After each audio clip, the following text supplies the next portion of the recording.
যে হরিস্থানে হাত দিয়ে রেখে বলছি জি। যে যেন আমার মৃত্যুর পরে আমার একটা মাত্র ছেলে সে জি। যেন অসহায় না হয়। জি। ওরা শক্তিশালী, অত্যন্ত সুশান্ত, অত্যন্ত শক্তিশালী, অনেক বিচার হয়েছে, জি। কিন্তু ওর কাছে শুধু মিথ্যে কথা বলে, আর ওর কাগজপত্র নেই।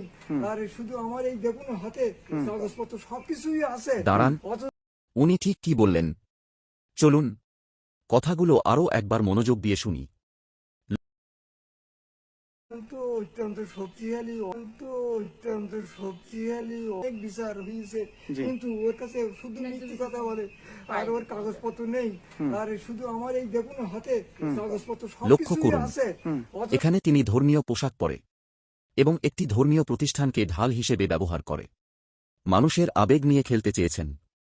আসলে সাধারণ মানুষের সহানুভূতি পাওয়ার জন্য এটি একটি পুরনো কৌশল মাত্র। তিনি আমাকে শক্তিশালী বলছেন কেন? দেখুন, আমার এই শক্তি কিন্তু কোনো শারীরিক দাপট নয়, কিংবা কোনো গায়ের জোরের আস্ফালনও নয়। আমার আসল শক্তি হল আইন এবং সঠিক নথিপত্র। আমি শক্তিশালী কারণ আমি আইনি লড়াইয়ে বিশ্বাসী। আবেগ দিয়ে নয়, সত্য দিয়ে বিচার করতে হয়। চলুন এবার সরাসরি সেই কাগজপত্রগুলো দেখে নেওয়া যাক। স্ক্রিনে এখন আপনারা যা দেখতে পাচ্ছেন এটি হল আমাদের সকল শরিকদের বিআরএস ১২৪ নং খতিয়ান। লক্ষ্য করুন, এটি পিরোজপুর মৌজার খতিয়ান। এর ঠিক নিচের দিকে আমার বাবা মৃত সুনীল বিশ্বাসের নাম এবং তার ৪৬০ হিস্সা স্পষ্টভাবে দেখা যাচ্ছে। আমি এখানে ৩১১ এবং ৩১২ নম্বর দাগ দুটি চিহ্নিত করেছি।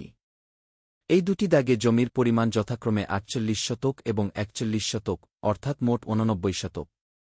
আমার বাবার হিস্সা অনুযায়ী এখানে জমির পরিমাণ দাঁড়ায় ৪০.৯৪ শতক। হিসাবটা ভালো করে বোঝার জন্য আমি আলাদা করে লিখে রাখলাম। এবার একটা নামজারি খতিয়ান আপনাদের সামনে নিয়ে আসলাম, যেটা এনারই সহোদর ভাই আমার ছোট দাদা জগবন্ধু বিশ্বাস এর নামজারি খতিয়ান নম্বর ১৫৪।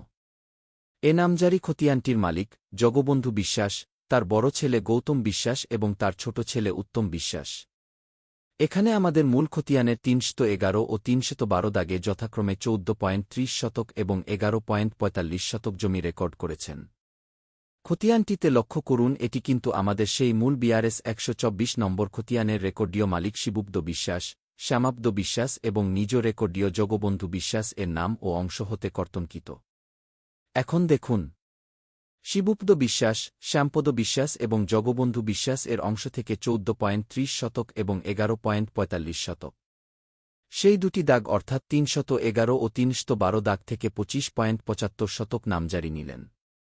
এটাই হল নামজারি ১৫৪ নম্বর খতিয়ান। এখন দেখুন আমার ছোট দাদা জগবন্ধু বিশ্বাসের ১৫৪ নং নামজারি খতিয়ানটি।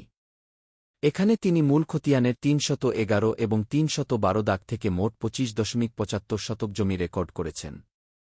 তাহলে আমার বাবার ৪০.৯৪ শতক এবং এই নামজারির অংশের সাথে যোগ করলে দাঁড়ায় ৬৬.৬৯ শতক। এবার শুরু হল আসল খেলা। মোট ৮৯ শতক জমি থেকে এই ৬৬.৬৯ শতক বাদ দিলে অবশিষ্ট জমি থাকে মাত্র ২২.৩১ শতক।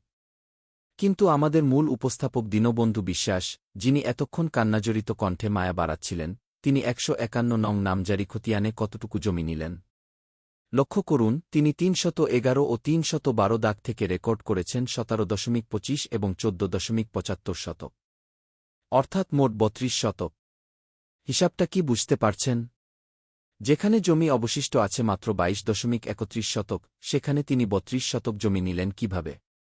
এই অতিরিক্ত ৯.৬৯ শতক জমি কি আকাশ থেকে পড়ল? এটিই হল জালিয়াতির খোলস। আমার সাথে কাগজপত্র নিয়ে বসলে আমি এমন ভুরি ভুরি জালিয়াতি বের করে দিতে পারব। সম্মানিত এলাকাবাসী ও দর্শকবৃন্দ, জালিয়াতি করে সাময়িক সুবিধা পাওয়া যায়, কিন্তু সত্যের মোকাবিলা করা যায় না। আপনারা দেখলেন কিভাবে গাণিতিক হিসাবেই তার ভণ্ডামির মুখোশ খুলে গেল।